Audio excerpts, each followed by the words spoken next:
தேவனுக்கே மகிமை உண்டாவதாக. சிந்தனைக்காக தெரிந்து கொள்ளப்பட்ட இன்றைய தலைப்பு அவருடைய சித்தத்தின்படி கேட்டால்.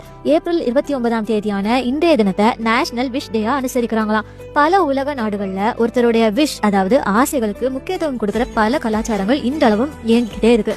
அதுல ஒண்ணுதான் விஷ் மேக்கர் வெல்ஸ் இல்லைன்னா விஷிங் வெல்ஸ். இந்த விஷ் மேக்கர் கிணறுகள்ல மனசுல ஒரு ஆசையா நினைச்சிட்டு காசு போட்டு அந்த காசு சரியா தண்ணீரின் கீழ் மட்டத்துல போனா நம்ம நினைச்ச காரியம் அப்படியே நிறைவேறும்னு அப்படியே நம்புறாங்களாம். ரோம் தேசத்துல ட்ரீவி அப்படிங்கிற நீர்வீழ்ச்சி அதிர்ஷ்டத்தின் சின்னமா விளங்குறதால இந்த அளவும் உலகெங்கும் உள்ள பார்வையாளர்கள் இங்க வந்து காசு போட்டு வேண்டுறாங்களாம்.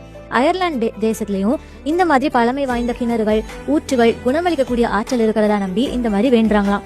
இதெல்லாம் உண்மையோ பொய்யோ, பட் கேட்க கொஞ்சம் வினோதமா இருக்கு. சரி, நம்ம கதைக்கு வருவோம். ஆசை அதாவது விஷ் மனிதனுடைய இயல்பான ஒரு குணம். நம்ம விஷ் காட்ஸ் வில்குள்ள இருக்கிறதா இருந்தா ஆசைப்படுறது தப்பே கிடையாது. 1 யோவான் 5:14-15 இதேதான் சொல்லப்பட்டிருக்கு.